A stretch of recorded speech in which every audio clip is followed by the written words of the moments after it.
Olá, boa tarde. Um relatório do Ministério da Saúde revela uma situação de calamidade nos hospitais federais do Rio. Andares inteiros estão fechados e dezenas de leitos desativados. Começou hoje a campanha nacional de vacinação contra a gripe. A meta do governo é imunizar 90% dos quase 82 milhões dos brasileiros do público-alvo. Em Mato Grosso, a polícia está em busca de uma quadrilha que levou terror a uma cidade no norte do estado. Vai ser enterrada agora à tarde a professora que morreu depois de ser arremessada de um tobogã num parque de diversões no interior de São Paulo. Um adolescente palestino morre durante uma operação militar de Israel na Cisjordânia, em meio a uma nova onda de violência na região. E mais, no balanço de 100 dias de governo, o presidente Lula afirmou que as novas regras para o controle das contas públicas serão aprovadas e voltou a criticar a taxa de juros. A produção e a venda de veículos no Brasil tiveram forte alta em março, na comparação com fevereiro. O Jornal Hoje está começando.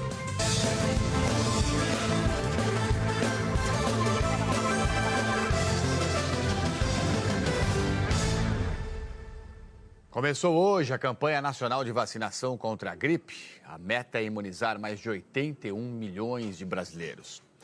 Neste ano, a recomendação do Ministério da Saúde é para que a vacinação seja feita em uma única etapa para todos os grupos prioritários, de acordo com a disponibilidade de doses dos estados e também das cidades.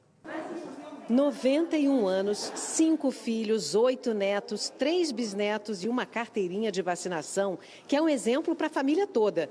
Na largada da campanha de vacinação contra a gripe em São Paulo, lá estava a dona Júlia, mais uma vez no posto de saúde. E se tem vacina recomendada para a senhora vai e toma? Ah, vou e tomo.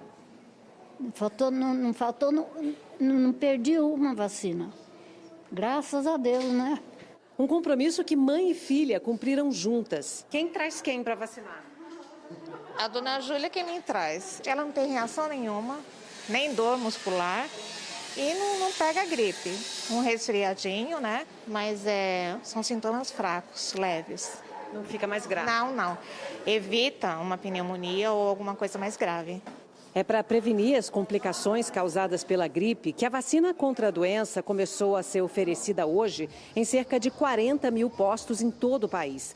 Mais de 81 milhões de brasileiros estão entre os grupos que devem se vacinar. A meta do Ministério da Saúde é imunizar até o dia 31 de maio 90% desse público-alvo. Crianças a partir dos 6 meses e com menos de 6 anos, idosos acima de 60 anos, grávidas, mulheres que deram à luz recentemente, quilombolas, indígenas, professores, pessoas com comorbidades e com deficiência, caminhoneiros, trabalhadores do transporte coletivo, do sistema portuário, das forças de segurança e das forças armadas, detentos e funcionários do sistema prisional. Diferentemente das últimas campanhas, o Ministério da Saúde orientou que este ano a vacinação contra a gripe ocorra em uma etapa única, sem o escalonamento do grupo prioritário. Mas cada prefeitura tem autonomia para definir o cronograma da campanha. Aqui em São Paulo estão sendo vacinados primeiro as crianças, os idosos, as grávidas, as puérperas, os imunossuprimidos e os indígenas. Em Pernambuco, 3,5 milhões de pessoas poderão tomar as doses de vacina contra a gripe. Só no Recife, serão 160 postos de saúde à disposição da população para se imunizar. No Rio Grande do Sul, 5 milhões de pessoas são esperadas para receber o imunizante. Eu já me vacinei todas do Covid também. Sempre imunizada? Sempre imunizada e viva o SUS. A procura pelo imunizante que protege contra os tipos A e B do vírus influenza tem diminuído. Segundo o Ministério da Saúde, em 2021, só 71% do público-alvo tomou a vacina. No ano passado, a taxa caiu para 68%. A vacina contra a gripe, ela já está bem consolidada, é uma vacina histórica e que demonstrou ao longo dos anos em que é utilizada com regularidade que diminui a gravidade e a mortalidade pela gripe. Então, é uma vacina essencial que todos devem tomar, especialmente os grupos prioritários. A aposentada Nilza Marzulo chegou cedo ao posto de saúde no Rio de Janeiro e falou da importância de se proteger da gripe. Eu ficava gripada muito e ainda não tinha tomado. De uns anos para cá, quando eu comecei a tomar, melhorei muito, muito, muito. Quem fala o contrário não sabe o que estava falando, não é? É isso aí, dona Nilza. A senhora é a prova, portanto, aí, né, do efeito benéfico da vacina contra a gripe. E olha só, os casos de síndromes gripais, síndromes respiratórias agudas graves, eles têm lotado as emergências. Em Fortaleza, os atendimentos nas UPAs quase dobraram no mês passado. Os corredores deste hospital, referência em tratamento pediátrico no Ceará, estão abarrotados nos últimos dias. Aqui a quantidade de pacientes já é quase o dobro da capacidade de atendimento. Continua a lotação porque não tem vaga para leito. Caso até de criança com Covid misturada com criança esperando exame. O problema enfrentado pelas crianças é consequência do aumento de casos de síndromes gripais que vem atingindo a população em geral por aqui. E como num efeito cascata, a superlotação também acontece nas unidades de pronto atendimento, prejudicando pessoas de todas as idades. 9h30, 10 horas quando eu cheguei, aí ela foi atendida agora, 3 horas, ou seja, de 9 até 3, e eu ainda não fui atendida. Lá dentro tá um inferno, a gente gritando de dor, coisa horrível, coisa horrível. Tudo é lotado, é cheio de gripe aí, as crianças, os adultos. Muita gente gripada, febre alta lá dentro. Com essa corrida às unidades de pronto atendimento, de modo geral, o número de atendimentos nas UPAs de Fortaleza em março foi mais que o dobro de fevereiro. Segundo os médicos, as crianças são as mais atingidas pelas síndromes gripais por causa da baixa cobertura das vacinas nessa faixa etária. Por isso, Fortaleza antecipou em 2 semanas o início da vacinação contra a gripe em crianças menores de 6 anos. Eu vi que estava sendo antecipada, eu trouxe logo ela. É melhor prevenir. Este médico explica que o período de chuva ajuda a espalhar diferentes tipos de vírus. Esse ano é um dos anos mais intensos, né, que a gente tem visto recentemente. Então, tem circulado simultaneamente os vírus influenza A e B, né, que não é muito comum, geralmente é só um ou outro, mas estão os dois circulando. O vírus essencial respiratório, determinando bronquiolite grave em criancinhas pequenas, abaixo de 6 meses principalmente, e Covid continua, né, aí atuando e aparecendo. Na síndrome gripal, a pessoa apresenta ao menos 2 sintomas, como febre repentina, calafrios, dor de garganta e de cabeça, tosse, coriza e dificuldade para sentir sabor e cheiro. Este médico explica a diferença entre a síndrome gripal e a síndrome respiratória aguda grave. A síndrome respiratória aguda grave, ela dá um passo um pouco mais, um agravamento um pouco maior, envolvendo o funcionamento do nosso pulmão. De uma forma geral, causando dor no peito, sensação de peso no peito e dificuldade para respirar. Já está implícito que ele é um paciente com perfil de ficar hospitalizado. Segundo a Fiocruz, de janeiro até a penúltima semana de março, foram mais de 39 mil casos de síndromes respiratórias agudas graves no país. São Paulo foi o estado com mais casos, seguido por Minas Gerais e Paraná. Pernambuco e Ceará tiveram as maiores incidências da SRAG no Nordeste. A Covid é tipicamente uma síndrome gripal, em que cerca de 20% dos indivíduos pode virar uma síndrome respiratória aguda grave. Por isso a maior importância da gente, em um período como esse, é manter a vacinação de influenza em dia, a vacinação de Covid, vai dar uma proteção contra as formas mais graves das duas doenças. Em relação ao hospital mostrado no começo da reportagem, a Secretaria Estadual de Saúde do Ceará informou que ele é voltado para pacientes de alta complexidade, mas que a maioria dos pacientes que tem recebido apresenta quadros médios ou leves, quadros que deveriam ser atendidos nos postos de saúde. A Secretaria Municipal de Saúde de Fortaleza diz que pretende resolver a lotação das UPAs o mais breve possível com a abertura de emergências que estão em reforma. Fundamental, né, que as secretarias municipais, estaduais de saúde trabalhem, corram contra o relógio para ajudar a população nesse momento tão difícil. E olha isso que grave, uma vistoria do Ministério da Saúde encontrou uma situação de calamidade nos 6 hospitais federais do Rio. Tem andares inteiros fechados e 300 leitos desativados. A rede de hospitais federais do Rio atende pacientes de toda a região sudeste. São unidades de referência em tratamento de alta complexidade, como câncer, cardiologia e transplantes. O relatório da comissão técnica criada pelo Ministério da Saúde mostrou hospitais em estado de calamidade. Equipamentos sucateados, falta de profissionais, centros cirúrgicos e andares inteiros fechados.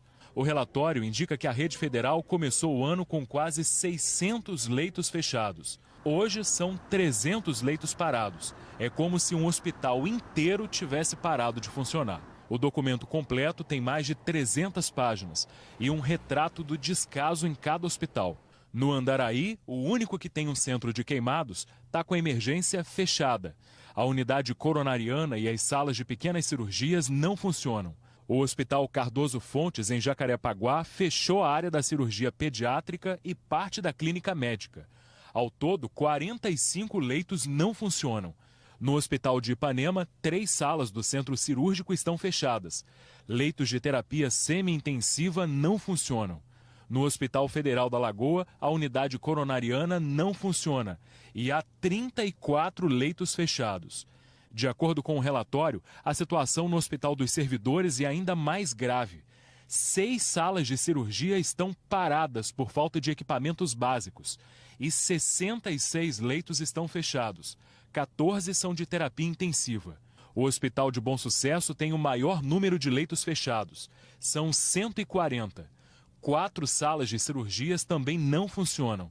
Além disso, 80% dos equipamentos do Hospital de Bom Sucesso são antigos e ultrapassados. São problemas que deixam parte da população sem atendimento. Hoje, cerca de 340 pacientes graves estão em UPAs e emergências lotadas, sem o tratamento que precisam, à espera de uma vaga de alta complexidade num hospital federal.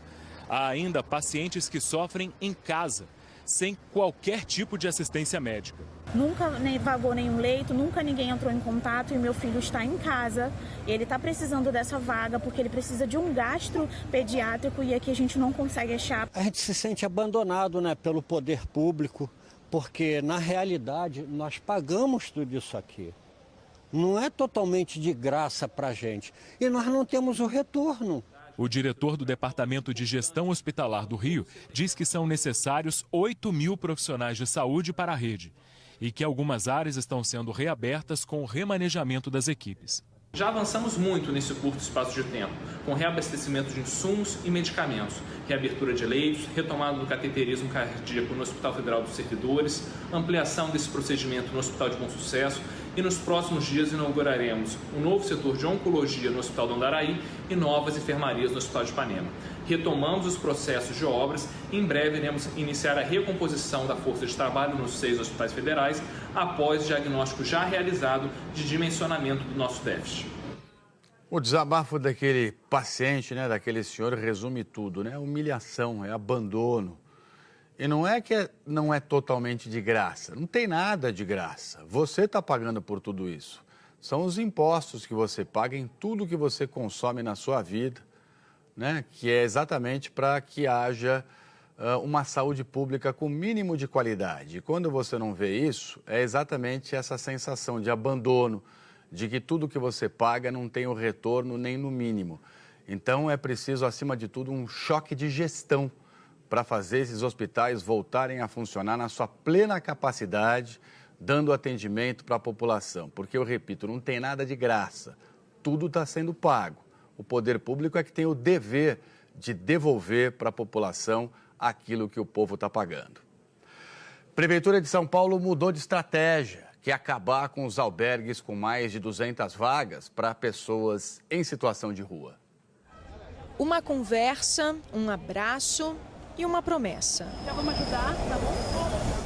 Depois de morar em ocupações e passar 4 meses na rua, a Tatiane vai com um filho de 7 meses para um quarto de hotel oferecido pela Prefeitura de São Paulo. O que fez você aceitar esse acolhimento hoje? Principalmente a segurança de ser um local onde a gente pode, nossos filhos, nossa família, Geralmente os abrigos, a vaga, você vai um dia para um lugar, um dia para outro. Hoje a Prefeitura de São Paulo começou mais um programa para tentar reduzir a população em situação de rua.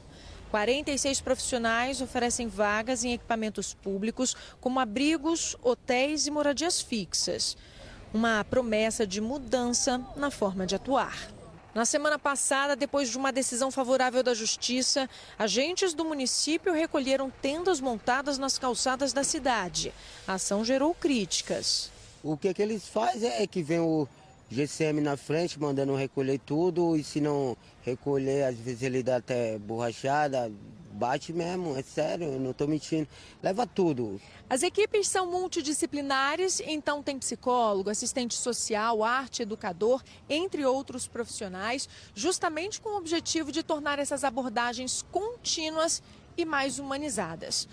Hoje de manhã, na prática, o que a gente observou é que a maioria recusou o atendimento. E as famílias que aceitaram foram com a promessa de que vão para centros de acolhimento da prefeitura ou hotéis sociais com vaga fixa.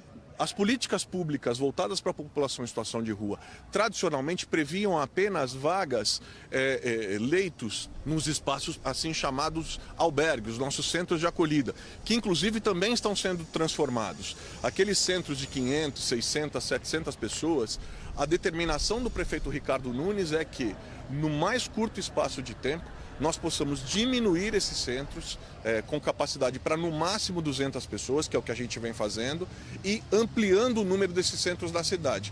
Da mesma forma a gente está fazendo com a abordagem, uma abordagem mais próxima, ainda mais humanizada, na busca de um vínculo mais permanente. A capital tem cadastradas no CadÚnico mais de 52 mil pessoas em situação de rua. A história do Ivan mostra a complexidade da situação. Ele já morou em albergue e não se adaptou às regras. Agora vai tentar de novo em um hotel permanente. A nossa motivação na rua é muito pouco para seguir a vida. Aí o que acontece?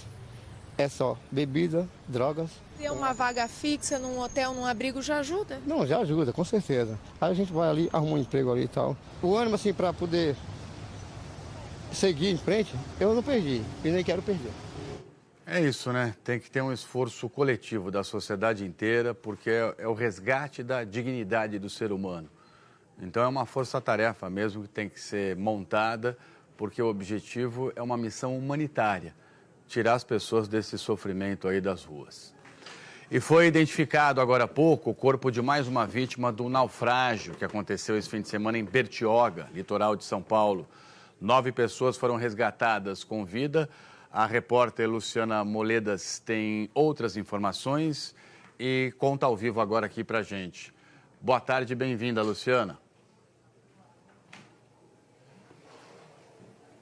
Oi, Trali, boa tarde para você, boa tarde a todos. O corpo que foi encontrado ontem à noite na Prainha Branca, em Guarujá, cidade vizinha aqui de Bertioga, é de Edson Yashinaga. Era o último desaparecido do naufrágio que aconteceu na sexta-feira.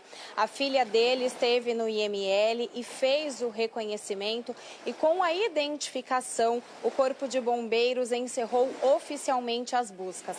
Outros 2 turistas que estavam na embarcação também morreram.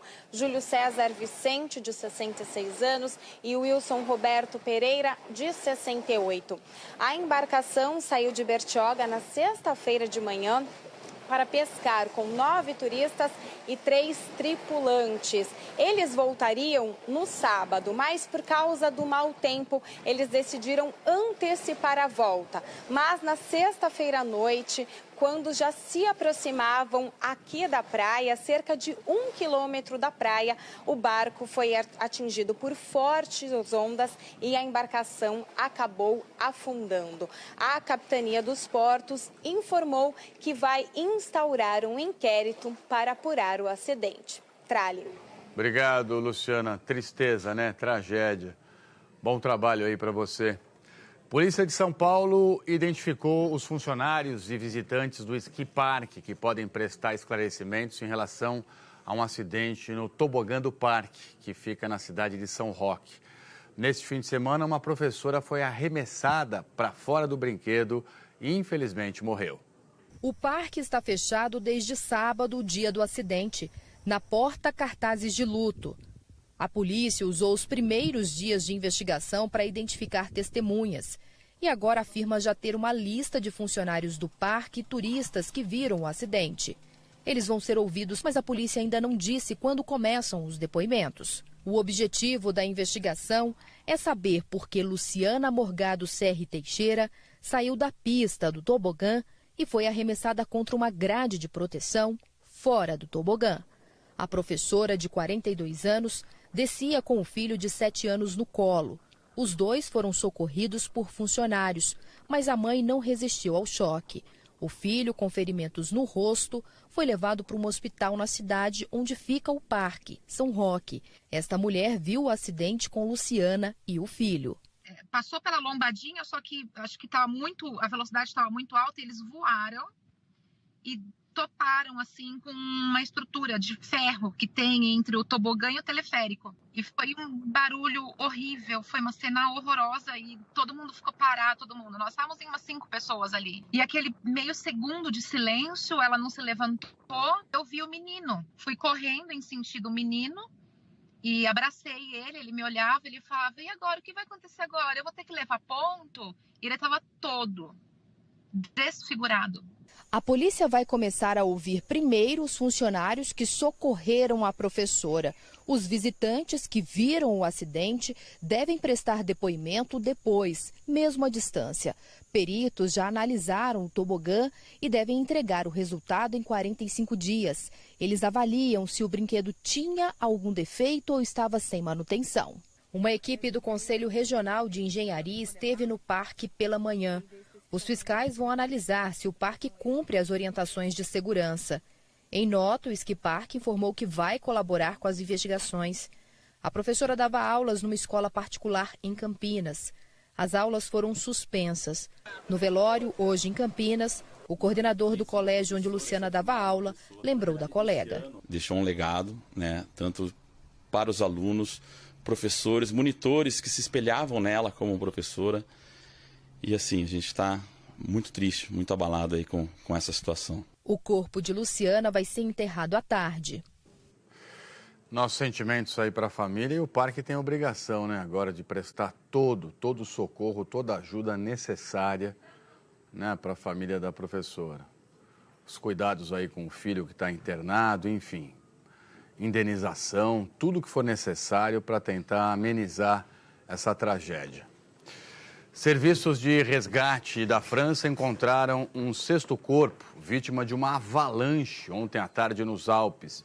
E aí os socorristas encerraram as buscas. Olha só, o momento em que a neve se solta e rola montanha abaixo foi registrado num vídeo. Uma estação de esqui perto dali publicou as imagens nas redes sociais.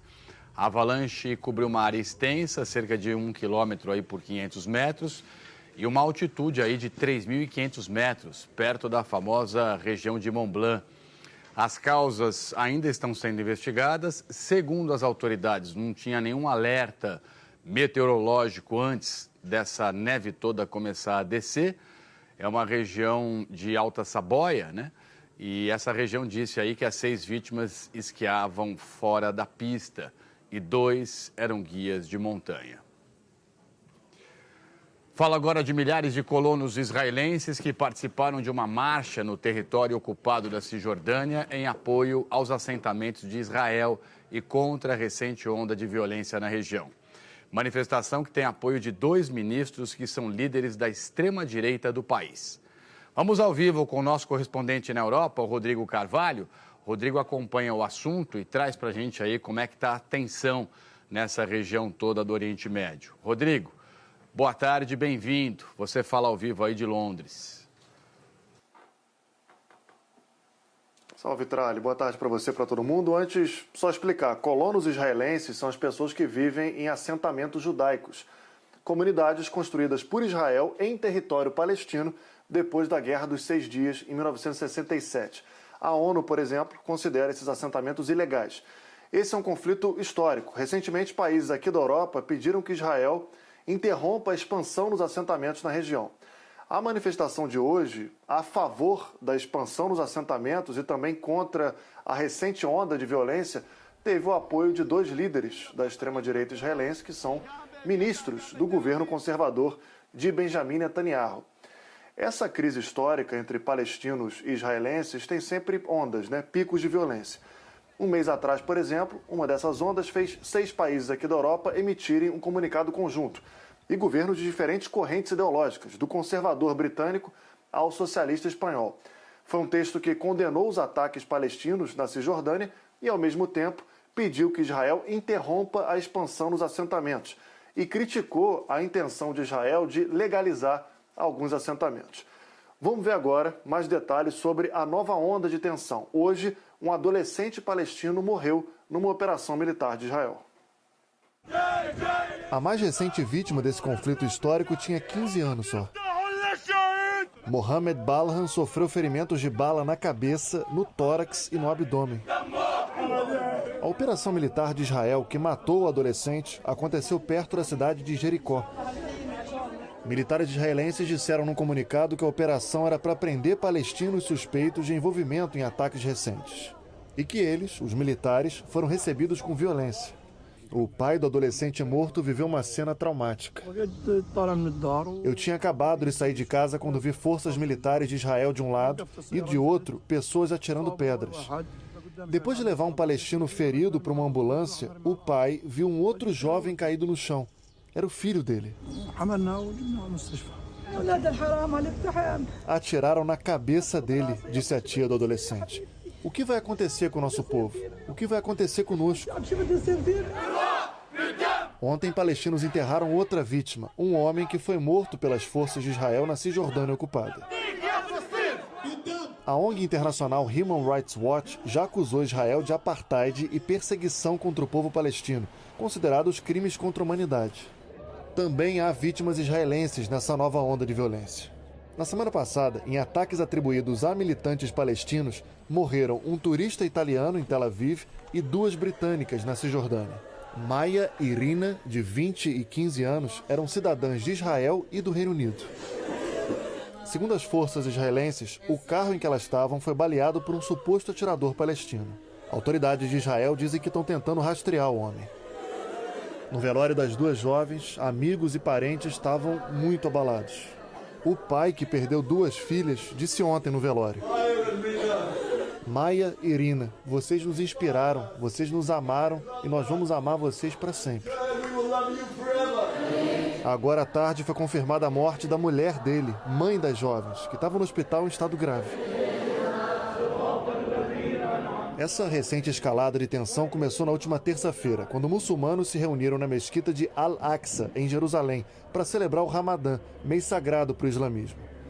Tanto muçulmanos quanto judeus consideram o local sagrado. Depois das rezas, houve confronto entre policiais israelenses e fiéis palestinos. Israel alegou que manifestantes mascarados tinham levado fogos de artifício, pedras e paus para a mesquita. A violência entre israelenses e palestinos vem aumentando esse ano. Desde janeiro, morreram pelo menos 19 israelenses e estrangeiros e mais de 90 palestinos. A China concluiu hoje os 3 dias de exercícios militares em torno de Taiwan. Pequim começou as simulações depois que a presidente de Taiwan se encontrou com a presidente da Câmara dos Estados Unidos. Vamos até Nova York conversar com a nossa correspondente, a Candice Carvalho. Boa tarde e muito bem-vinda, Candice. O que é que você destaca para a gente em relação a essa crise aí, nessa tensão também em torno da ilha de Taiwan? Mais uma crise, né, Trali? Prazer estar aqui com você. Boa tarde a todos. Trali, o governo da China disse que o exército do país simulou ataques com precisão contra a ilha de Taiwan. Hoje foi o 3º e último dia de exercícios militares. O Ministério da Defesa taiwanês contou pelo menos 12 navios de guerra e também 91, quase 100 aviões militares da China ao redor da ilha de Taiwan. A TV estatal chinesa disse que aviões com capacidade nuclear, que estavam transportando mísseis reais, fizeram parte dos exercícios. Isso foi hoje, né? Porque ontem, no domingo, foram 70 aeronaves e mais 11 navios chineses que foram contados pelo Ministério da Defesa de Taiwan. Quer dizer, isso coloca uma pressão imensa sobre Taiwan, sobre os taiwaneses. Essa é a segunda vez em menos de um ano que a China conduz exercícios militares como uma maneira de retaliar a ilha de Taiwan. A primeira, eu lembro aqui rapidamente, foi em agosto do ano passado, depois que a então presidente da Câmara dos Estados Unidos, a Nancy Pelosi, fez uma visita a Taiwan. E, embora a China já tenha conduzido exercícios militares no Estreito de Taiwan no passado, antes esses exercícios eles não eram tão agressivos. A situação de Taiwan é uma situação delicada. De um lado, a ilha tem um governo autônomo e também democrático. Do outro, a China entende que Taiwan é parte do seu território. E a China também rejeita qualquer relação diplomática que países como os Estados Unidos tenham com Taiwan. Os Estados Unidos, embora não reconheçam Taiwan como um país independente, defendem a soberania da ilha. E, como resultado, a China acaba usando a força para intimidar qualquer contato de Taiwan com a comunidade internacional. Tralli. Muito bem, Candice. Obrigado aqui pelas explicações e, mais uma vez, um excelente trabalho para você aí nos Estados Unidos. Pentágono, Departamento de Defesa americano, está avaliando os danos provocados na segurança nacional e também em países aliados, depois que documentos secretos da inteligência dos Estados Unidos vazaram para a internet. Vamos conversar sobre tudo isso ao vivo agora com o Felipe Coalho, correspondente também nos Estados Unidos. Felipe, bem-vindo, boa tarde. Esse assunto está dando o que falar, com repercussão no mundo todo.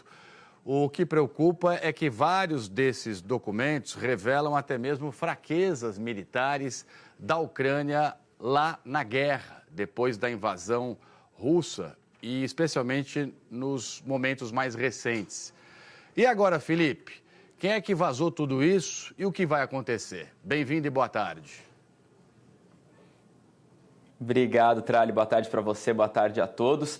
Trata-se do maior vazamento de documentos sobre a guerra na Ucrânia. São 100 páginas de informações coletadas pelo Departamento de Inteligência dos Estados Unidos. Boa parte por meio de conversas que foram grampeadas e sugerem que os americanos espionaram países adversários como Rússia e a China, mas também aliados como a França, a Ucrânia, Israel e a Coreia do Sul. Em um dos documentos, o Pentágono alerta que o estoque de munição do sistema de defesa antiaérea da Ucrânia deve acabar no início de maio se o combate continuar no ritmo que está. Depois que esse escândalo veio à tona, o governo americano começou uma grande operação de controle de danos. O Departamento de Justiça abriu uma investigação criminal para apurar o caso, que conta com a ajuda do FBI. A ideia é tentar descobrir o quanto antes a origem desse vazamento e evitar novos parecidos. Mas para muitos analistas, o estrago maior já foi feito. Mostrou para o mundo que, além de espionar outras nações, a inteligência americana não consegue guardar seus segredos. O governo da Coreia do Sul diz que está primeiro checando a autenticidade desses documentos para aí sim decidir o que fazer. No fim do mês, Joe Biden vai receber o presidente sul-coreano na Casa Branca e o assunto, claro, deverá ser tratado. Confirmar a autenticidade desses documentos e descobrir a origem desse vazamento é agora a prioridade dos americanos, como a gente vê neste momento na reportagem. Os documentos começaram a aparecer na internet ao longo das últimas semanas, mas foi na sexta-feira passada que o maior volume foi divulgado.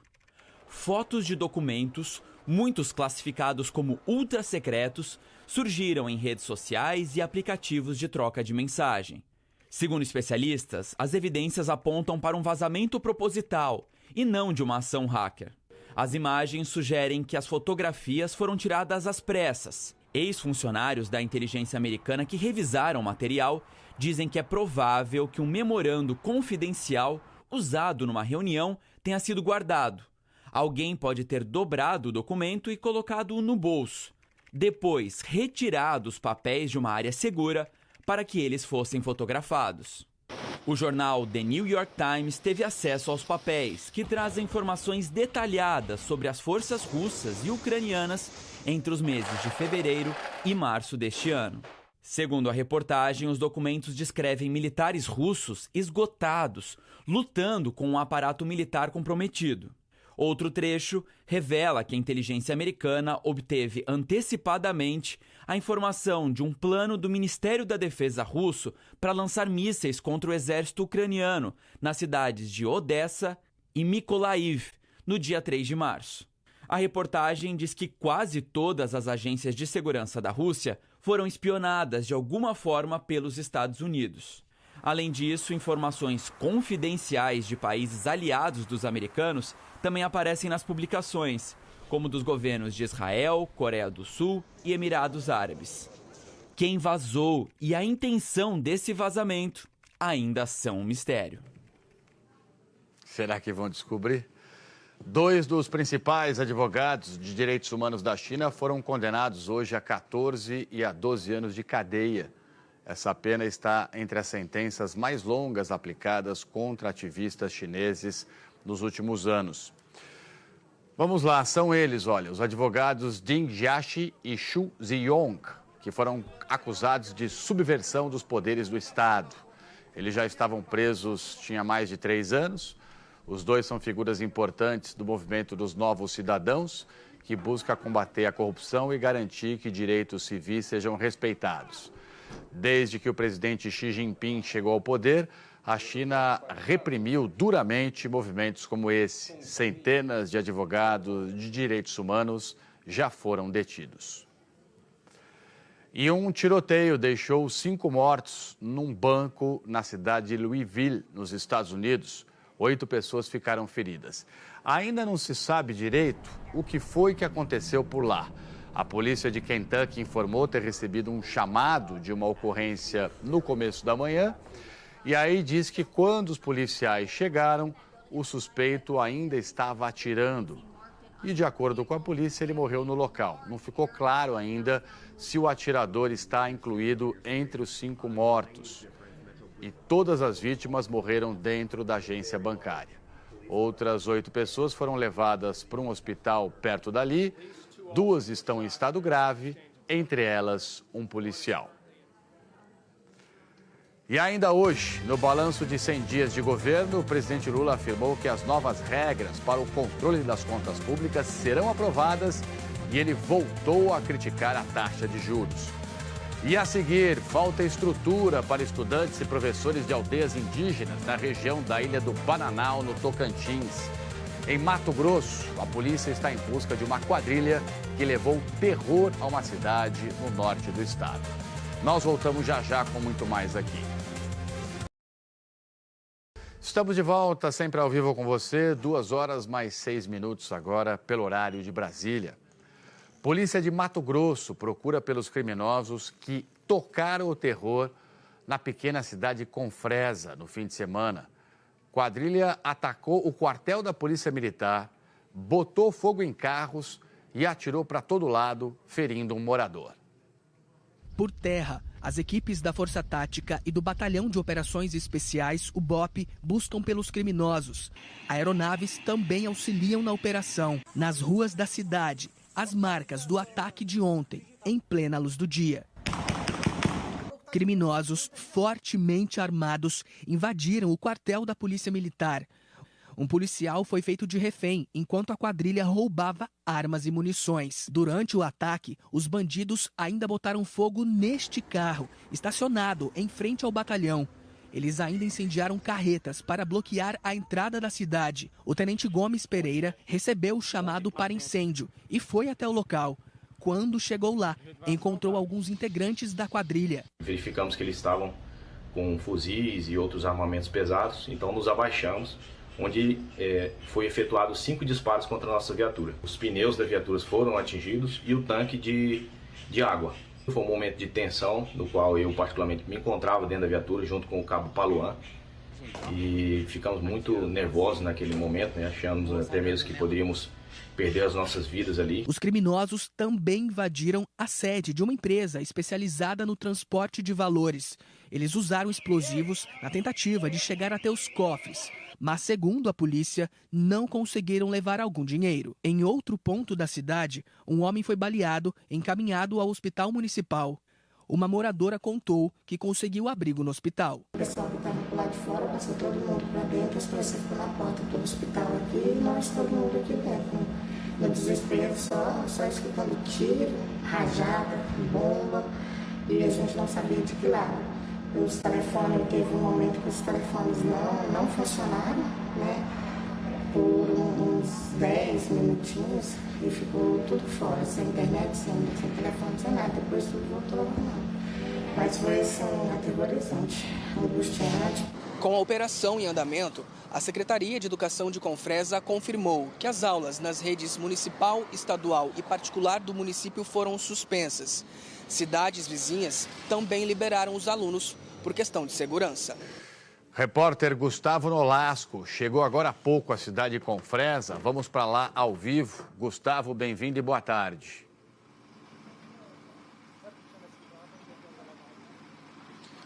Boa tarde para você, Trali. Boa tarde a todos. Nós estamos na lateral da empresa de valores que foi atacada pelos criminosos. Eles entraram por um buraco ali na parede e o local ficou completamente destruído pela ação dos explosivos. Neste momento, os funcionários trabalham na limpeza desse material, porque esse lugar foi liberado agora há pouco pela polícia, já que existia a possibilidade de risco de explosivos ainda no local. A força dessa explosão destruiu aqui ao meu lado a sede social de uma igreja. Crianças usam esse espaço e, inclusive, neste momento, Trali, moradores colocam lonas em cima das casas, já que os telhados também caíram. Vários moradores ficaram feridos por estilhaços. Os criminosos conseguiram fugir. As equipes da Força Tática e do Batalhão de Operações Especiais, o BOP, fazem buscas aqui na região e as polícias de Goiás, Tocantins e Pará também devem ajudar nas buscas.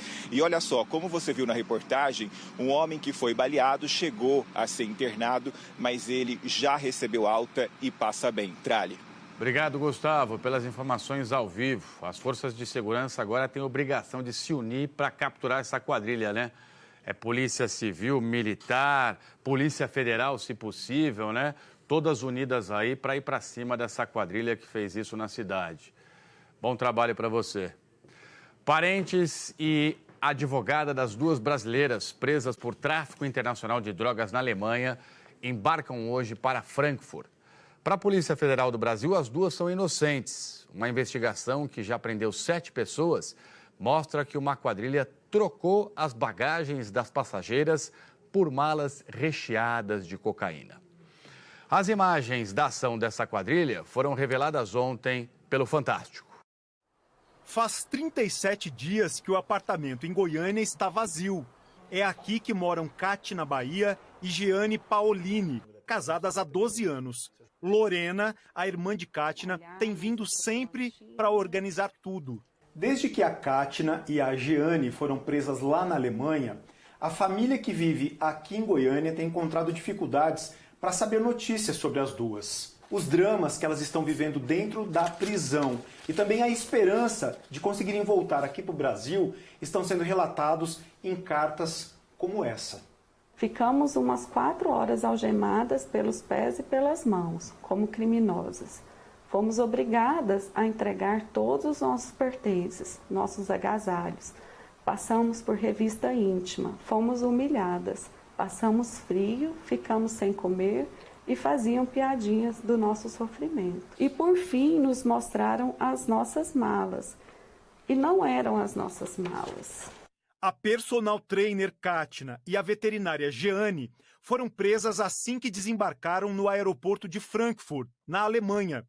Segundo a Polícia Federal, as etiquetas das malas delas foram trocadas dentro do Aeroporto Internacional de São Paulo, o maior do país, por outras 2 cheias de cocaína.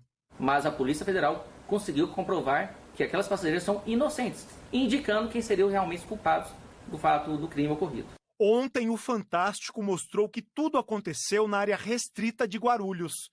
As câmeras de segurança filmaram funcionários retirando as etiquetas das malas das goianas e colocando em outras 2, onde estavam a droga. As imagens também mostram 2 mulheres, ainda não identificadas, despachando as bagagens com a cocaína em guichês que estavam fechados. A quadrilha pega as malas com drogas e as despacham para a Alemanha, com as etiquetas com os nomes de Kátia e Jeane. Nós temos vídeos, nós temos depoimentos, nós temos registros fotográficos, vários elementos probatórios nos levaram à conclusão de que sim, de que elas não tiveram participação nessa tráfico internacional de drogas. Semana passada, a Polícia Federal prendeu 7 pessoas acusadas de participação no esquema. O Brasil enviou documentos e os vídeos da investigação para a Alemanha. Isso poderia ter acontecido com qualquer pessoa, isso é o que mais comove a gente, porque elas tomaram todos os cuidados, elas fizeram o despacho corretamente. Hoje, durante a sessão do Conselho Superior do Ministério Público Federal, o Procurador-Geral da República, Augusto Aras, falou sobre a prisão das brasileiras e defendeu a participação do Brasil na Eurojust, a agência da União Europeia para a cooperação em justiça criminal, que ajuda na solução de crimes internacionais. Creio que a mera comunicação nossa do Ministério Público brasileiro com a Eurojust e o Ministério Público alemão já poderia ter superado esse assunto. E as duas brasileiras não ficariam a mais 15 dias ou um mês presas indevidamente. A advogada das brasileiras, juntamente com a mãe de Jeane e Lorena, a irmã de Kátia, embarcam hoje para a Alemanha para acompanhar o caso. A gente acredita que essa denúncia vai ser arquivada e que elas logo estarão de volta aqui no Brasil, aqui na casa delas, fazendo o que elas mais gostam, né, que é estar entre amigos, estar entre família, trabalhando e fazendo bem às pessoas. Agora, você se coloca no lugar, né, das pessoas que passam por isso. Você já imaginou o sofrimento, a aflição, né? Você faz tudo direitinho, não descuida da bagagem, faz o procedimento, né, despacha a mala lá no guichê da companhia aérea, no check-in e tal, acha que está tudo bem. Quando chega no destino, acontece isso, né? Porque é uma quadrilha dentro do aeroporto, na área restrita, na área de segurança, na área proibida para o público, troca a mala e bota uma mala cheia de cocaína como se fosse sua. Polícia ainda não sabe por que os criminosos escolheram as malas dessas duas mulheres de Goiânia e onde foram parar as malas originais delas, despachadas, portanto. Também não se sabe quem estava esperando as bagagens com as drogas lá na Alemanha. O Itamaraty diz que não dá detalhes de casos específicos, mas falou que o consulado brasileiro em Frankfurt está prestando assistência às brasileiras. A concessionária que administra o Aeroporto Internacional de São Paulo diz que o manuseio das bagagens é de responsabilidade das empresas aéreas. Nós fomos então atrás da Latam, que informou que acompanha o caso com a máxima prioridade e que tem colaborado com as investigações desde que foi contatada pelas autoridades, prestando também apoio às famílias das passageiras. E disse também que nenhum dos funcionários envolvidos pertence à companhia, que vai continuar acompanhando os desdobramentos das apurações e que condena veementemente o que aconteceu. A defesa de Eduardo dos Santos, flagrado pegando as malas, negou o envolvimento dele no esquema. O advogado de Pedro Venâncio, que fez a troca das etiquetas, não retornou o nosso contato. Tem muita coisa ainda para ser esclarecida nesse episódio e tomara que a Polícia Federal, junto, né, com polícias internacionais, consiga esclarecer tantas perguntas ainda que estão sem resposta. Prefeitura de Blumenau antecipou as férias escolares na rede municipal. Nesta semana, os alunos não vão ter aulas, elas só voltam na próxima segunda-feira, dia 17. E o objetivo é contratar, em caráter de emergência, seguranças particulares para as escolas, para as creches também da cidade. Você acompanhou aqui na quarta-feira passada, infelizmente, um homem invadiu uma creche e matou 4 crianças de maneira covarde. Em São Paulo, as aulas começaram a ser retomadas na escola que sofreu outro ataque covarde. 2 semanas atrás, um estudante matou uma professora e atacou outras pessoas. Os alunos foram recebidos por equipes multidisciplinares. Escola Estadual Tomásia Montoro foi reformada. Professora Elizabeth Tenreiro, assassinada no ataque, tinha 71 anos. O agressor ainda feriu outras 3 professoras e um aluno antes de ser apreendido pela polícia. E durante toda a semana, os alunos vão participar de rodas de conversas. A Secretaria da Segurança Pública disse que a ronda escolar também foi reforçada. Fundamental, dar toda a assistência psicológica para os alunos, para os professores, para os funcionários da escola, para que todo mundo consiga se livrar desse trauma o quanto antes. No Tocantins, falta estrutura para estudantes e professores de aldeias indígenas na região da ilha do Bananal. As lições nas escolas das aldeias do povo javaé são na língua originária Inã e também em português. São dezenas de comunidades espalhadas por toda a ilha do Bananal, sudoeste do Tocantins. 5 ledan, aí dando café não me número esse ó, 10 emprestado arimana 5 leraridan. Nessa sala, as paredes de madeira só existem porque foram feitas pela comunidade. Quando chove, os livros molham e no verão é muito quente. Quando o calor está bastante, que a gente não aguenta dentro da sala de aula, a gente vai para debaixo dos paus ali na sombra, aí começa a dar aula lá na sombra. Porque lá está ventilando, né? Na aldeia Taimã, que fica na mesma região, muitos exemplares de livros dos anos anteriores se perderam por causa das condições de armazenamento. E os alunos precisam dividir material. Na Marani-Rauá, a situação é ainda mais crítica. Com um número crescente de alunos, a aldeia Marani-Rauá teve que improvisar outras 2 salas e as paredes foram feitas assim, com arame farpado e esses sacos. Isso aqui é o pedaço de quadro que os professores ainda têm. E esses tecidos aqui, que até estão rasgados, ajudam a fechar o ambiente. Os livros ficam suspensos nessas condições. Toda a região é cortada por rios e lagos. Maria Tereza é professora numa das escolas e conta que nem ela nem as colegas recebem equipamentos de segurança para chegar de barco nas aldeias. Não tem colete, não, é só segurar nas mãos de Deus, atravessar para lá e para cá e chegar aqui. A escola que ela trabalha fica na aldeia Imoti 2. Só há uma sala que foi dividida no meio com palha de babaçu.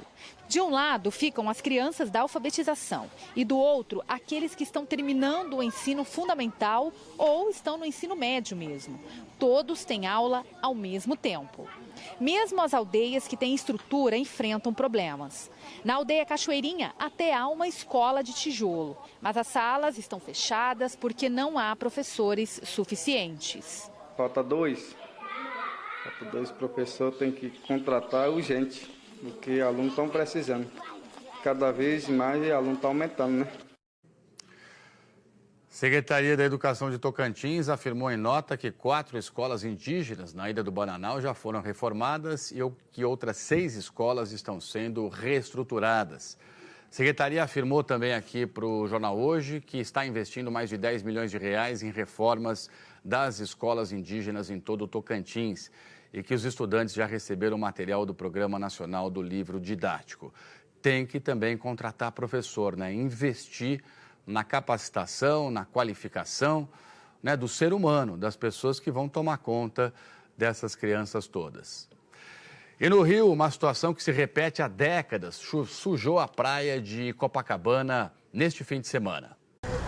Quem vê esse sol, essa paisagem, esse mar, nem diz que é a mesma praia. Durante o feriado, Copacabana, na zona sul do Rio, deixou uma péssima impressão em cariocas e turistas. Culpa da sujeira de uma água imunda que vazava, contaminando a areia e o mar da praia mais famosa do Brasil. Eu sou de São Paulo, acabei vindo para cá, estava dando uma passeada pelo centro, agora vim para cá e aí me fico um pouco triste de ver essa cena, né? É o que os cariocas chamam de língua negra.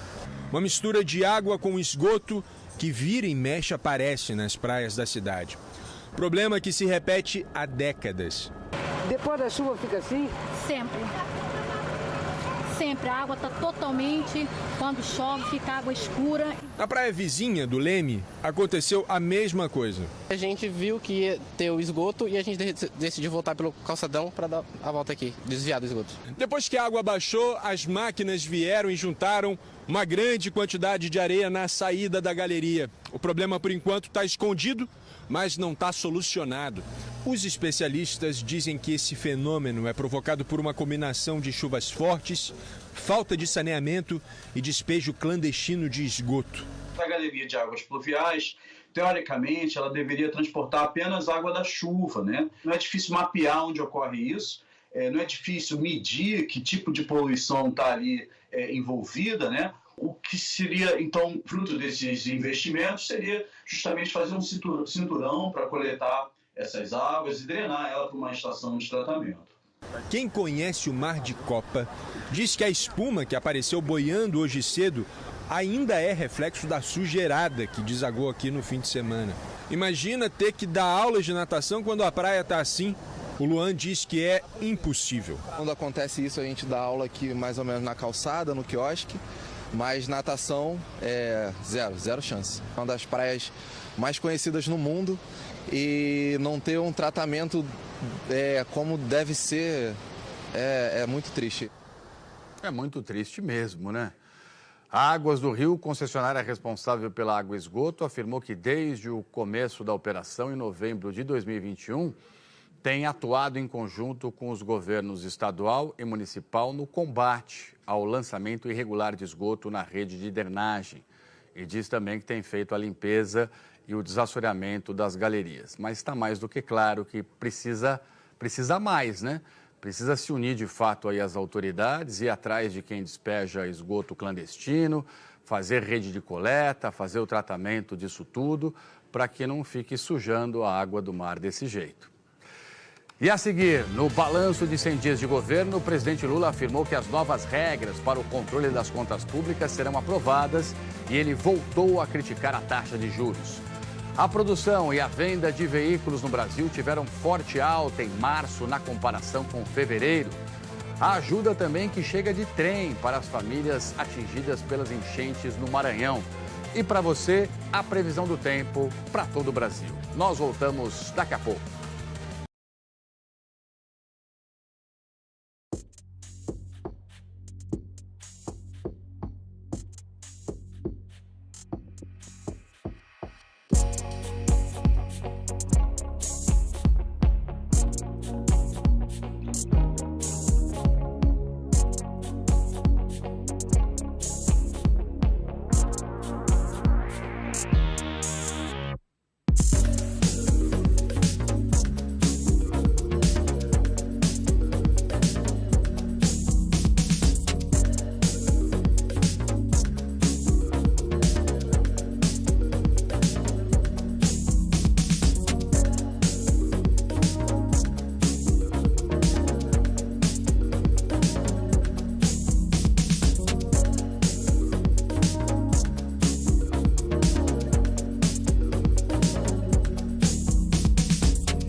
Voltamos, quase 2h30 agora pelo horário de Brasília. Sempre agradeço muito a sua companhia aqui no Jornal Hoje. Produção de veículos subiu 20% em março em relação ao mesmo período do ano passado. As vendas cresceram 35,5% em março, quando a gente faz uma comparação com o mesmo período de 2022.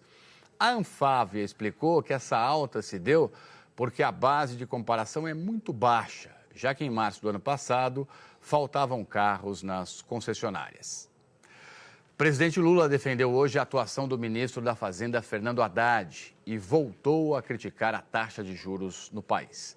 As declarações foram feitas num evento que marcou os 100 dias de governo.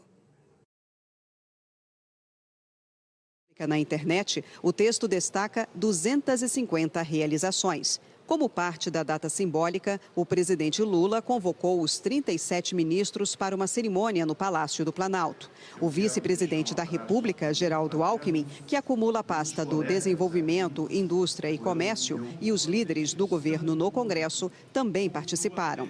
Nos discursos, o governo procurou demonstrar que está conseguindo ter uma marca da união e da reconstrução, que é o lema do terceiro mandato de Lula. O ministro da Casa Civil, Rui Costa, disse que o governo está apenas no começo. Geraldo Alckmin afirmou que foram 1000 dias em 100. Coube a Lula fazer um retrospecto mais detalhado e apresentar as metas para o futuro. Lula começou por relembrar o ataque golpista de 8 de janeiro, que marcou o início do mandato, e reforçou a importância da democracia. Não se constrói um país verdadeiramente desenvolvido sobre as ruínas da fome, dos ataques à democracia, do desrespeito aos direitos humanos e da desigualdade de renda, raça e gênero. Não se chega a lugar nenhum deixando para trás a metade mais sofrida da nossa população. Lula prometeu o fim das filas na Previdência e anunciou que vai exigir a carteira de vacinação em dia para quem pretende entrar no Palácio do Planalto. Entre o discurso lido e falas improvisadas, o presidente fez um aceno à classe média, dizendo que a reforma tributária vai aliviar a carga de impostos para esta parcela da população. E fez questão de elogiar o trabalho do ministro da Fazenda, Fernando Haddad.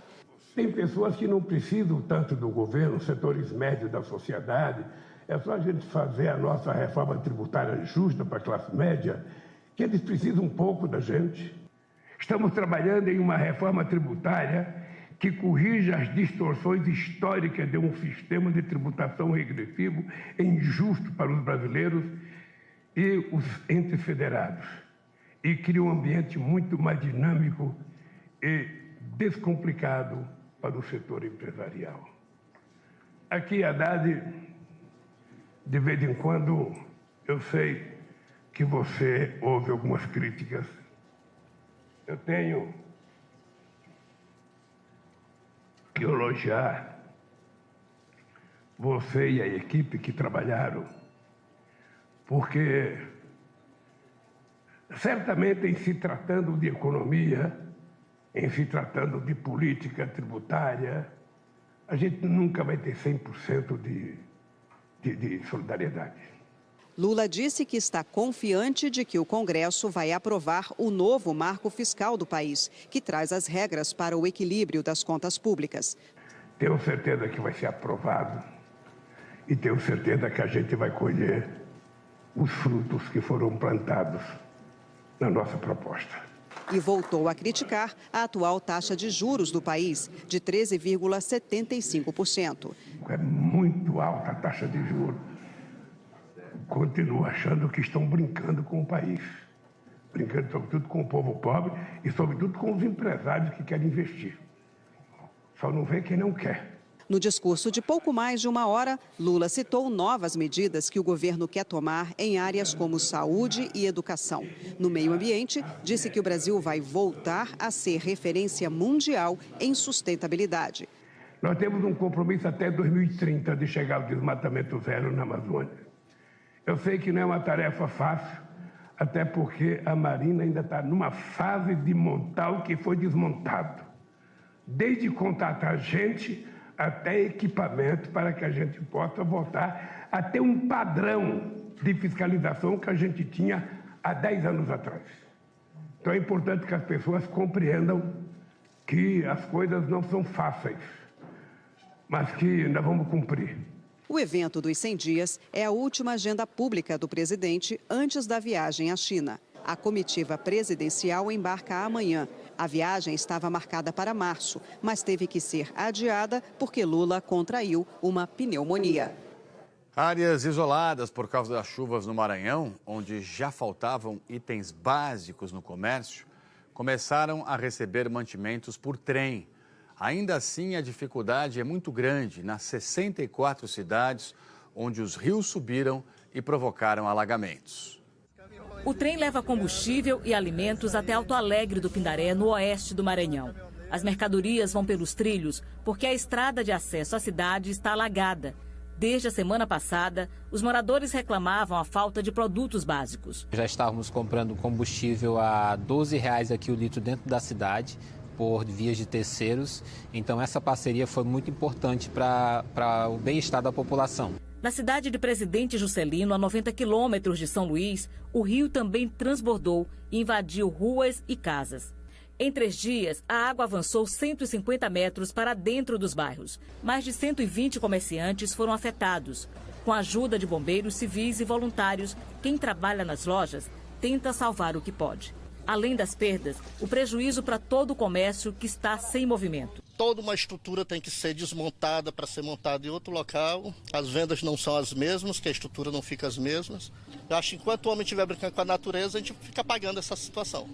Algumas famílias precisam deixar as casas porque estão assim, inundadas, mas não conseguem levar os móveis porque não têm onde guardar. É o caso da dona Aparecida. Ela colocou tudo sobre tijolos para evitar que os móveis eletrodomésticos sejam danificados. Muita tristeza, muito ruim. A gente precisar sair da casa da gente e ir para ficar num espaço improvisado, é muito ruim. Ontem, o presidente Lula sobrevoou municípios atingidos pela cheia do rio Mearim. Ele disse que o governo federal atenderá às necessidades do Maranhão. O temporal deixou o Aeroporto Internacional de São Luís sem energia ontem à noite. Um voo com destino a Guarulhos, em São Paulo, foi cancelado por causa do mau tempo.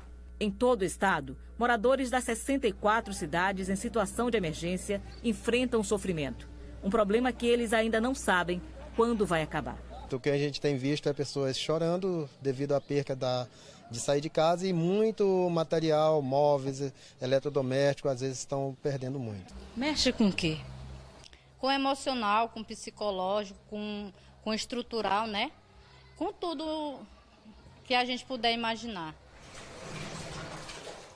Claro, porque você está lidando com o pouco que as pessoas têm, né? Com a vida, com a dignidade do ser humano. Então, para ontem, né, que as autoridades se unam e façam uma força-tarefa para ajudar de fato a população que está sofrendo muito aí com todas essas enchentes e inundações. Não é para amanhã, não, é para ontem. Tem que botar a autoridade na rua para ajudar o povo. E no Pará, um trecho da rodovia BR-010, a Belém-Brasília, está parcialmente interditado desde hoje de madrugada. Olha o drama, ó. Com as chuvas fortes que caíram no nordeste do Pará, um rio transbordou e alagou a pista no quilômetro 314. O Departamento Nacional de Infraestrutura de Transportes informou que equipes estão lá no local. Polícia Rodoviária Federal orienta os motoristas e os veículos conseguem passar apenas por uma das faixas da estrada. Temporal que atingiu a região também provocou o rompimento de uma rodovia estadual, a PA 253. E equipes trabalham na reconstrução da pista. Você viu o estrago lá, ó. Um pedação do asfalto simplesmente desapareceu, virou um rio. Tiago Scheuer, bem-vindo, boa tarde. Fala, Tralli, boa tarde para você e para você que está em casa também. Tiago passa uma temporada com a gente aqui no JH. Bem-vindo, Tiago. Valeu, Tralli. Tiago, alguma previsão de quando essa chuvarada dá uma trégua nessa região toda? Tem sim, viu, Tralli? Olha só, a partir de quarta-feira, essa chuva, principalmente ali entre o litoral do Maranhão e do Rio Grande do Norte, deve diminuir. Ela está sendo provocada ainda por causa daquele corredor de umidade que é comum atuar nessa época por ali. Então, agora à tarde, essa chuvarada continua. Hoje ainda assim, viu, Tralha? Ainda continua, né? Os avisos para temporais vão pegar, inclusive, você vai ver aqui, ó, toda esta área em vermelho. Então, pega aqui Maranhão, Piauí, Ceará também quase o estado inteiro, oeste de Pernambuco, Tocantins e avança aqui pelo Pará também. Essa chuva persistente no Nordeste vem desde março, pelo menos. Em apenas 10 dias de abril, já choveu muito em algumas capitais. Olha só, São Luís já choveu 295 milímetros. Este mês, a média é de 431. Teresina está quase já na média em 10 dias. Choveu 206, média de 265. E Natal também já teve bastante chuva para esses primeiros dias de abril.